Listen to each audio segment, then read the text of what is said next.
akhirnya berimpunlah, kata Rasulullah sallallahu alaihi wasallam, untuk menghadapi al-malhamah al-kubra.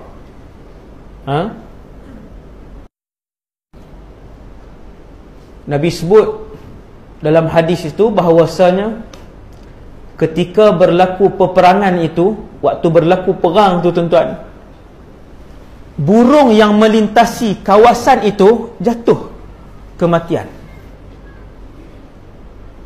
Kawasan perang tu, maksudnya suasana perang, burung yang melintas pun jatuh, kena juga dia pun. Maksudnya mungkin bahagian udara, bahagian bawah dan sebagainya. Maka bergeraklah tentera Al-Imamul Mahdi ini dengan jumlah yang sedikit. Dengan jumlah yang sedikit, pergi ke tempat yang bernama A'maq ataupun Dabiq tersebut, dan kemudian berlakulah pertempuran ketika itu. Guna apa ustaz? Alat moden ke, alat baru ke? Wallahu alam. Cumanya pada peringkat awal 1/3 tuan-tuan bergerak satu tempat, kemudian tentera Islam bergerak di satu tempat. Kita tak boleh nak bayang, kita tak pernah duduk di tempat tu, di medan perang. Dia bila berlaku perang ni, kita boleh tengok kekuatan musuh daripada jauh, tengok. Maka dalam peperangan Al-Malhamatul Kubra ni, dalam peperangan ini, apabila sampai sahaja di tempat untuk bertempur itu, tentera Al-Mahdi yang Imam Mahdi bawa peringkat awal ini 1/3 tarik diri. Tak dan perang lagi, baru tengok, baru lihat kekuatan dan kuantiti musuh. Tuan-tuan bayang, seorang berdiri depan banyak ni, nak buka silat apa? Silat pulut je yang ada waktu tu, hak lain semua simpan, tak boleh keluar. Nak buka silat apa? Satu orang banyak ni. Fayanhazimus thuluthul awal, kata Rasulullah, 1/3 tarik diri. Subhanallah.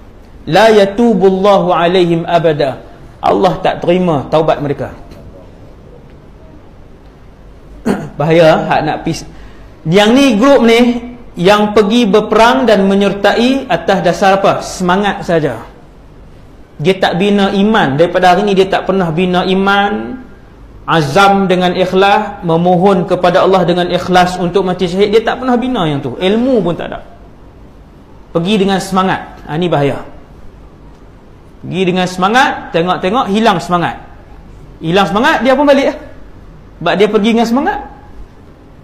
Yang kekal ketika itu, hari perang ni tuan-tuan, kita dengar gendang sebelah sana dengan gendang di sebelah sini pun kita dah perut ni mengecut lah. Tuan-tuan pergi final pun mengecut perut.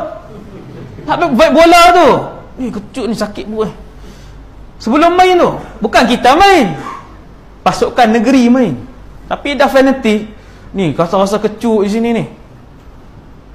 Subhanallah. Itu orang yang main bola final, ini berperang dan kita sendiri. Nak bayang tengok, waktu tu tarik diri 1/3. Kemudian bermula pertempuran, syahid 1/3 lagi, tinggal 1/3 saja. Kata Nabi SAW, 1/3 itulah yang kekal sehinggalah mereka berjaya menewaskan pasukan musuh. Allahu Akbar. Kalah tuan-tuan, musuh kalah. Dalam satu hadis sahih menyebutkan mereka itu kesemuanya adalah awliyaullah. Kesemua sekali mempunyai karamah. Kesemua sekali jenis semayang berjemaah 5 waktu. Kesemuanya adalah pendiri-pendiri qiyamul lail. Kesemuanya yang hati mereka tidak ada dendam dan hasad kepada mana-mana muslim yang lain. Yang menang tu. Dan Nabi juga puji yang mati syahid yang 1/3 itu juga, mereka juga syuhada yang mempunyai kedudukan yang tinggi di sisi Allah Subhanahu wa taala, insya-Allah.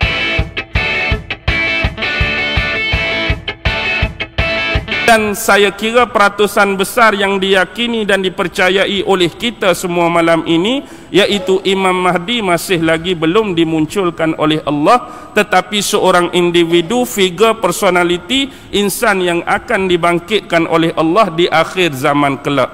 Yang kita sebut sifat dan ciri dia tadi ialah salah seorang daripada keturunan Nabi, yang keturunan bapa melalui Hasan, keturunan ibu melalui Husain. Maksudnya dia tak muncul lagi, dia akan datang di kemudian hari bila dekat nak hari kiamat.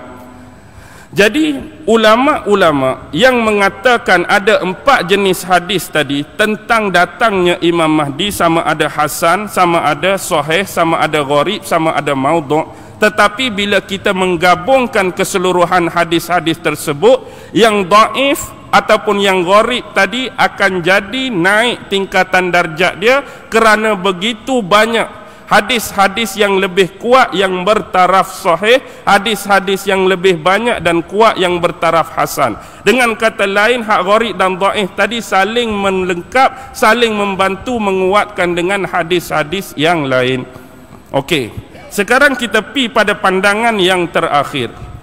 Pandangan terakhir yang saya maksudkan ialah ini bukan aliran biasa ahli sunnah wal jamaah, tetapi yang ini ialah dari aliran Syiah Imamiyah. Aliran Syiah Imamiyah, dalam akidah mereka, mereka mempercayai tentang bab imamah. Sebab tu rukun iman mereka, salah satu yang tak ada pada ahli sunnah wal jamaah ialah imamah, kerana mereka percaya tentang keimaman.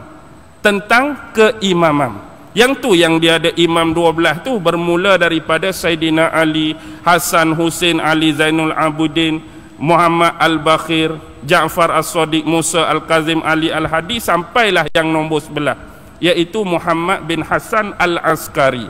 Jadi nombor 12 dia tunggu tu ialah Imam Mahdi. Tetapi ada juga sebahagian daripada grup ini yang meyakini Imam Mahdi yang mereka tunggu yang nombor 12 tu merujuk kepada nombor 11 dah, iaitu Muhammad bin Hasan Al-Askari yang menghilangkan diri dia. Dulu dia pernah ada, kemudian dia gaib, dia hilang, dia duduk di satu tempat yang orang ni tak tahu, tetapi di akhir zaman dia akan raja'ah, dia akan kembali lagi untuk menjadi Imam Mahdi.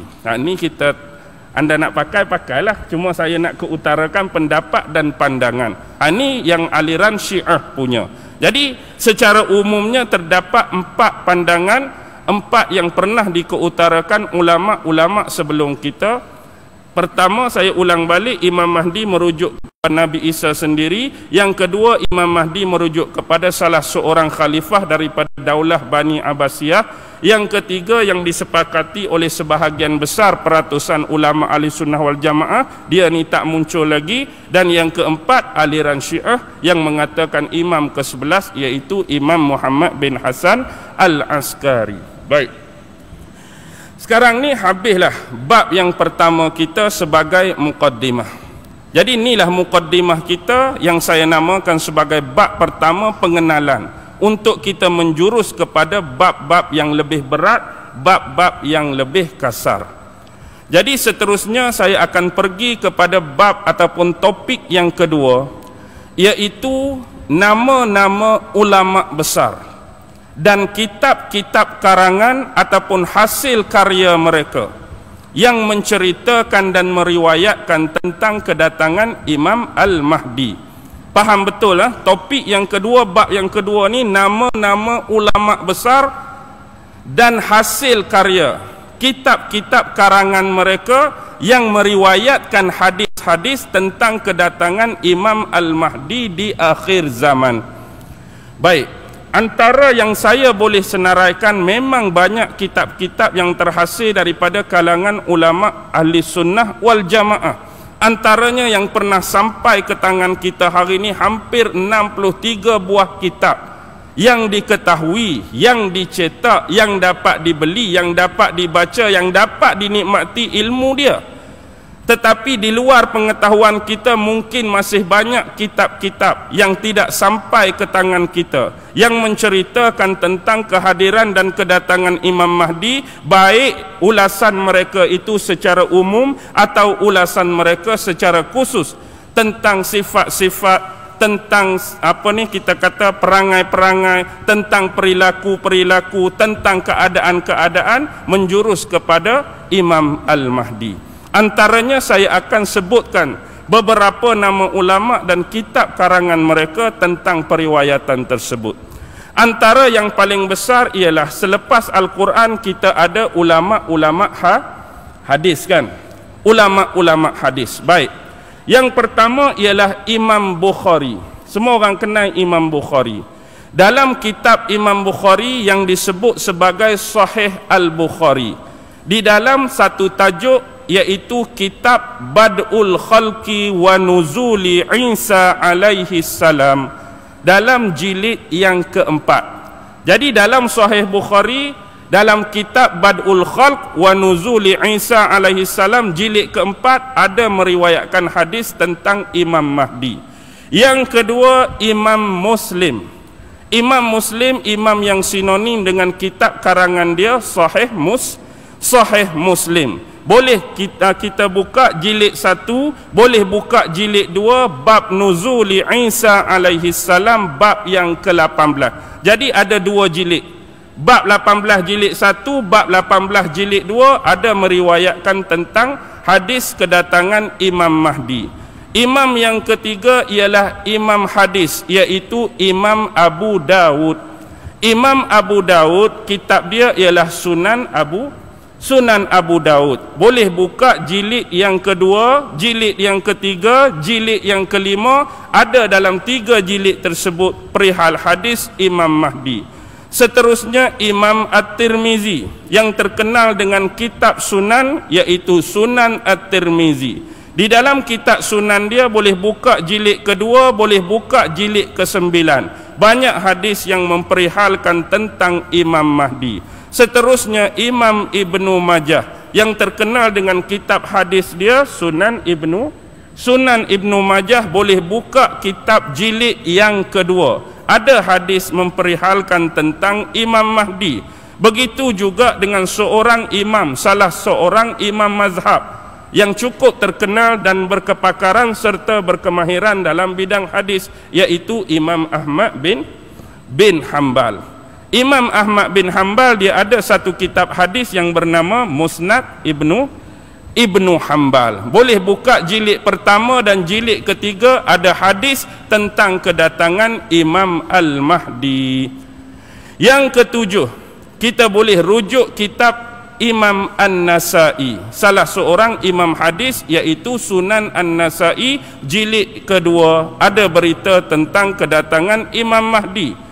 Imam yang ke-8 iaitu Imam Al-Hakim, salah seorang ulama besar hadis, Mustadrak ala Sahihaini. Dialah ulama hadis yang menyaring kembali hadis-hadis sahih daripada Bukhari dan Muslim, lalu menamakannya sebagai Al-Mustadrak ala Sahihaini. Boleh buka Mustadrak ala Sahihaini jilid yang keempat, ada hadis pasal Imam Mahdi. Begitu juga yang ke-9, Imam Ibnu Hajar Al-Haytami, kitabnya Sawa'iqul Mukhriqah, khusus tentang Imam Mahdi. Yang ke-10 juga Imam Ibnu Hajar Al-Haytami, Al-Qaulul Mukhtasar fi Alamatil Mahdiyil Muntazar, juga kitab yang khusus saja-saja pasal Imam Mahdi. Begitu juga imam yang ke-11, Imam Ibnu Tawus dengan kitab dia Al-Malahim wal Fitan. Imam yang ke-12, Imam Tabarani, ulama besar hadis, kitab dia Al-Ma'jam. Yang ketiga, Imam Ibnu Hajar Al-Asqalani, syarah bagi Sahih Bukhari, Fathul Bari jilid yang ke-7. Begitu juga Imam Ibnu Hajar Al-Asqalani, juga yang nombor 19, Tahzibus Sabit jilid ke-9.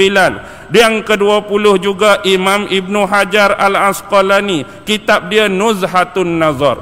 Nak lagi yang ke-16, Imam Baihaqi dalam Sunanul Kubra Nak lagi Imam Jalaluddin As-Suyuti dalam Jami'us Shaghir, Imam Jalaluddin As-Suyuti dalam Alamatil Qiyamah. Begitu juga dengan Imam Ibnu Asakir, seorang tokoh sejarah dan sirah, iaitu Tarikh Ibnu Asakir jilid keempat, ada kisah Imam Mahdi. Salah seorang tokoh tafsir, Imam Tabari, yang terkenal dengan tafsir Tabari, juga pengarang kitab sejarah dan sirah Tarikh Umam wal Muluk atau dikenali Tarikh Tabari, buka jilid yang ke-7. Nak lagi kah? Nak lagi tak payah dah tak? Jadi ada 63. Ini adalah nama-nama ulama besar. Sebahagian besar adalah beraliran Ahlus Sunnah wal Jamaah, yang mana hasil karya mereka ni, kalau yang ulama dalam bidang hadis, mereka telah meletakkan bab-bab dan topik tertentu di dalam kitab hadis mereka tentang kedatangan Imam Al-Mahdi. Jadi ulama-ulama yang terkemudian daripada mereka seperti Imam Ibnu Hajar Al-Asqalani, Imam Ibnu Hajar Al-Haytami, Imam Suyuti, Imam Abu Nu'aim, Imam Hamad, mereka meletakkan satu kitab secara khusus tentang hadis-hadis yang diriwayatkan oleh imam-imam sebelum ni tentang kedatangan Al-Mahdi. Baki lagi menjadi kita yang rendah ilmu macam saya, yang rendah ilmu macam kita semua, yang cetek tak tahu apa. Jadi untuk kita dapatkan maklumat, jadi saya dah sertakan antara nama-nama ulama dan kitab-kitab mereka yang boleh kita rujuk pada bila-bila masa sahaja. Kalau kita ada masa cari, kita ada masa belajar, kita ada masa talaki, kita ada masa fahamkan hadis-hadis tersebut. Jadi ini yang membawa kita kepada topik ataupun bab yang kedua. Sekarang saya nak berpindah kepada topik ataupun bab yang ketiga, iaitu sahabat-sahabat Nabi.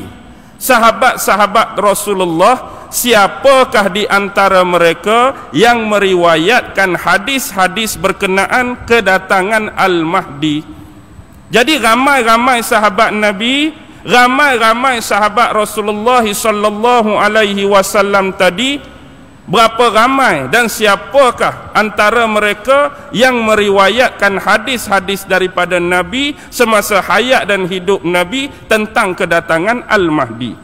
Antaranya yang disaring dan dihuraikan oleh ulama-ulama sirah, ulama-ulama sejarah, dan begitu juga ulama hadis. Hampir ada 44 orang sahabat Nabi. 44 orang sahabat Nabi yang meriwayatkan hadis-hadis mengenai berita kedatangan Al-Mahdi. Jadi siapakah mereka?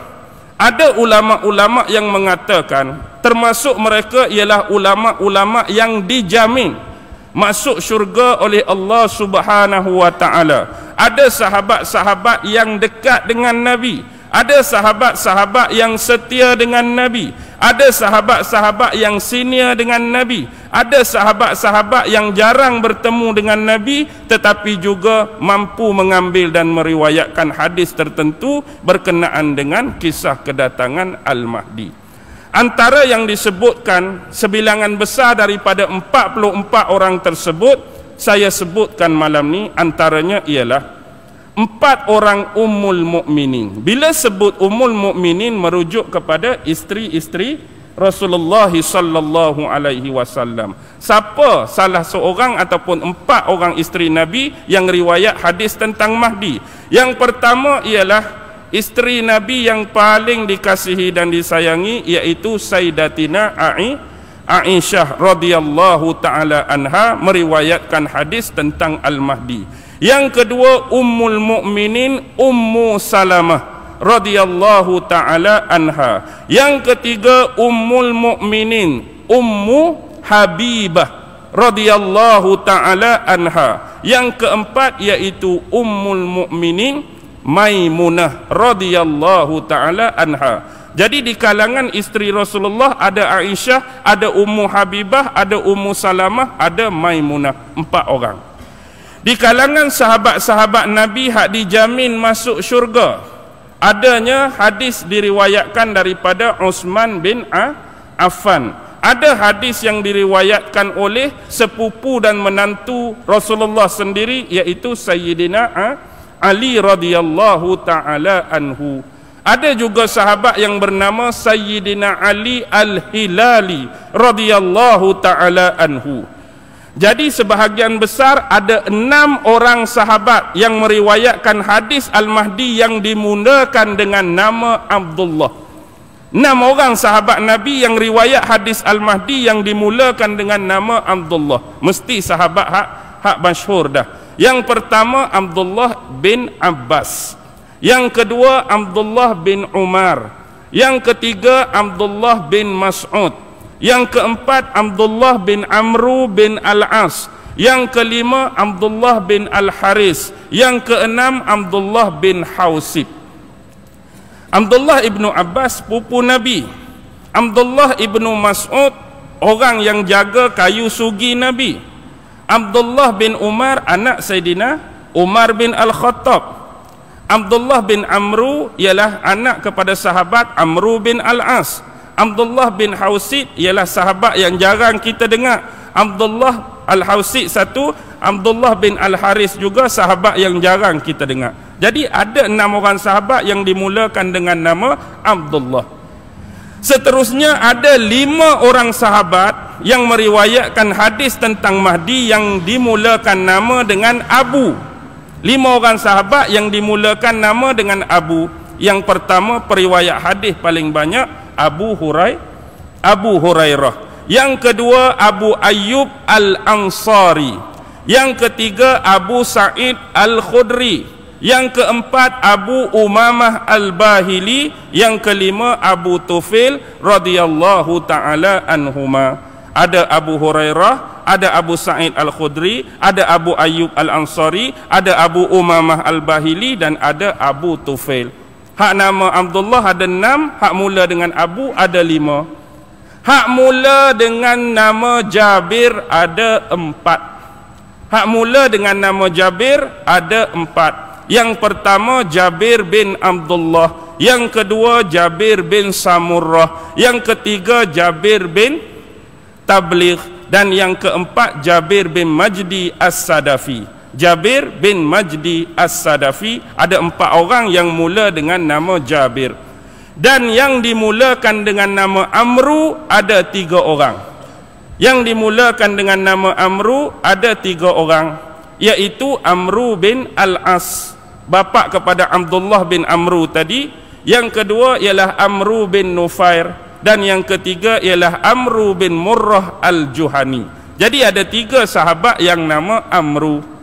Seterusnya sahabat hak biasa-biasalah, hak perseorangan. Sayyidina Huzaifah bin Al-Yaman, Sayyidina Ammar bin Yasir, Sayyidina Buraidah, Sayyidina Sauban, Sayyidina Salman Al-Farisi, Sayyidina Zubair bin Al-Awwam, Sayyidina Talhah bin Ubaidillah, Sayyidina Tamim Ad-Dari, Sayyidina Qais bin Ahnaf, dan seumpama dengannya. Jadi bila gabung-gabung semua tu berjumlah berapa orang?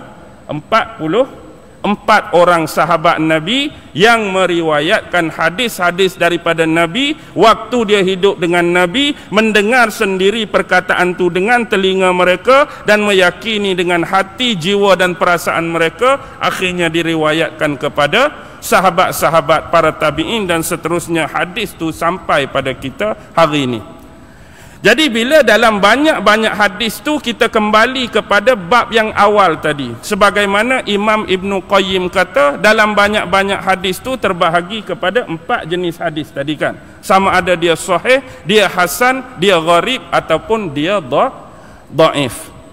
Baki lagi sahabat-sahabat ni kemudian menuturkan hadis-hadis ni kepada umat-umat selepas mereka. Bila sebut umat selepas sahabat, dia dipanggil tabi'in. Antara 5 tabi'in besar yang meriwayatkan hadis-hadis Imam Mahdi tapi secara mursal, ada 5 orang. Yang pertama ialah Sa'id ibnu Musayyab. Pernah dengar nama ni? Sa'id ibnu Musayyab ni bukan orang lain, dia ni menantu Abu Hurairah. Tabi'in yang nama Sa'id bin Musayyab ni menantu kepada sahabat Abu Hurairah seorang. Yang kedua ialah imam besar di Basrah yang juga terkenal sebagai ahli sufi pertama, iaitu Imam Hasan Al-Basri. Yang ketiga Imam Qatadah, yang keempat Imam Muammar, dan yang kelima Imam Syahar bin Hawsab. Tu ada 5. Sa'id bin Musayyab, yang kedua Imam Hasan Basri, yang ketiga Imam Qatadah, yang keempat Imam Muammar, yang kelima Imam Syahar bin Hawsab. Jadi inilah 5 orang tabi'in yang meriwayatkan hadis mengenai kedatangan Imam Mahdi secara mursal. Jadi kalau kita nak tengok periwayatan tersebut, jelas sampai kepada kita periwayatan daripada sahabat yang jumlah 44 ini. Ada di antara mereka yang cuma menerima 1 hadis daripada Nabi. Ada di antara sahabat yang menerima 2 hadis daripada Nabi. Ada di kalangan sahabat yang menerima 3 hadis daripada Nabi. Ada juga di kalangan sahabat yang menerima lebih daripada 3 hadis daripada Nabi berkenaan dengan Imam Mahdi. Dengan kata yang lain, jelas dan banyaknya periwayatan dan jalan-jalan rawi ini, sesungguhnya tahap penerimaan hadis kita tentang kedatangan dan pemberitaan munculnya Imam Mahdi adalah pada darjat mutawatir mutlak. Memang tak boleh dinafi, memang tak boleh diingkari. Memang hadis ni mutawatir, sama ada dia 4 jenis tadi pun, hak dhaif dengan gharib tu dia jadi kuat disebabkan terlampau banyaknya jalan periwayatan dan para perawi yang meriwayatkan tentang hadis ini. Baik, boleh faham tak setakat ni? Hak nama tu tak payah hafal lah, itu saya nak sebut saja sebagai pengetahuan. Baik, kita pi kepada topik dan bab yang terakhir malam ni. Saya nak sebut 4 bab saja, muqaddimah, ulama dan kitab dia, sahabat-sahabat Nabi yang meriwayatkan hadis, dan yang terakhir topik malam ni, bab malam ni ialah hukum mengingkari kedatangan Imam Al-Mahdi. Apakah hukum bagi orang yang ingkar tentang kedatangan Imam Al-Mahdi? Baik, ulama-ulama bersepakat dalam menentukan hal yang disebutkan bagi tajuk, bagi topik ini. Hukum orang yang ingkar kedatangan Imam Mahdi terbahagi kepada 2 jenis. Terbahagi 2 jenis, dengar betul-betul. Yang pertama, ada satu grup, ada satu kumpulan yang mereka ni hanya mengingkari hadis-hadis yang datang tentang pemberitaan kedatangan Imam Al-Mahdi. Marilah hadis sahih ke, marilah hadis hasan ke, marilah hadis gharib ke, marilah hadis dhaif sekalipun, aku ni tak mau percaya, aku ni tak mau membenarkan hadis-hadis yang diriwayatkan tentang kedatangan Imam Mahdi. Ni hak dia tolak, satu grup ni hadis saja dia tolak. Tetapi hak yang kedua ni, dia menolak bukan dalam konteks hadis, dia menolak batang tubuh terus. Maksudnya dia menolak di akhir zaman nanti akan datang seorang manusia, seorang individu, seorang personality, seorang figure daripada kalangan kaum kerabat Nabi yang namanya Imam Mahdi. Hak pertama tu ingkar dari sudut hadis. Hak kumpulan yang kedua, konteks ingkar dia memang tak percaya terus, tak ada Imam Mahdi yang akan muncul, tak ada Imam Mahdi yang akan mai di akhir zaman nanti. Jadi ada sesetengah orang, dia hanya menolak salah satu, tetapi dalam konteks Imam Mahdi dia tak boleh jadi menolak dua-dua. Maksud saya macam ni, kalau kita ada satu benda yang saya namakan A, ada satu benda yang saya namakan B. Ada orang boleh terima A, dia tak mau terima B. Ada orang dia boleh terima B, dia tak mau terima A. Ada orang boleh terima dua-dua, ada orang tak boleh terima dua-dua. Tapi dalam konteks yang pertama dan kedua, saya suka A tak suka B, saya suka B tak suka A, hak ni tak boleh berlaku dalam konteks Imam Mahdi. Tengok betul-betul ya. Grup yang pertama, mungkin boleh jadi orang tu hanya dia tak percaya pada hadis. Aku tak percaya pada hadis-hadis yang diriwayatkan tentang Imam Mahdi. Tapi hak konteks kedua, aku percaya satu masa di akhir zaman akan ada Imam Mahdi. Hak ni boleh berlaku. Tetapi kalau kita nak buat terbalik tadi, Aku percaya pada hadis, tapi aku tak percaya Imam Mahdi mai dia jadi macam tak berapa logik. Betul tak? Dia nak percaya hadis saja. Hadis percaya. Tapi orang hak nak mai tak percaya ni payah dia nak buat macam konteks hak AB tadi. Kalau setakat tak percaya hadis, Imam Mahdi yang betul bertubuh fizikal tu mai, boleh terima lagi. Tapi kalau percaya hadis tapi tak percaya orang nak mai, orang kata apa tu? Tak masuk akal lah. Hadis dia hang percaya, tapi dia nak mai hang tak percaya. Dia tak boleh. Yang kita nak percaya dua-dua. Hadis tentang kedatangan dia pun kita percaya, kedatangan dia di akhir zaman pun kita percaya. Tetapi hak tak bolehnya apa je? Hadis pun tak percaya, Imam Mahdi pun tak tahu ke mana. Baik. Hukuman di sini ialah saya nak bawa satu riwayat. Kita pi kepada bab yang pertama tadi. Saya sebut salah seorang imam yang menulis kitab tentang kehadiran Imam Mahdi ni, nama Imam Ibnu Hajar Al-Haytami. Kitab dia Sawa'iqul Mukhriqah. Kitab dia yang kedua Al-Qaulul Mukhtasar fi Alamatil Mahdiyil Muntazar. Kita nak rujuk kepada kitab hak nombor 2, Qaulul Mukhtasar fi Alamatil Mahdiyil Muntazar. Dalam kitab tu dia bawa satu riwayat yang diriwayatkan oleh Abu Bakar Al-Iskafi. Dia ambil riwayat salah seorang nama periwayat Abu Bakar Al-Iskafi dalam kitab Abu Bakar tadi yang bernama Fawaidul Akhbar. Jadi dia ambil hadis tersebut, dan saya nak bentang hadis tersebut malam ni untuk kita melestarikan hukuman bagi orang yang mengingkari kedatangan Imam Mahdi.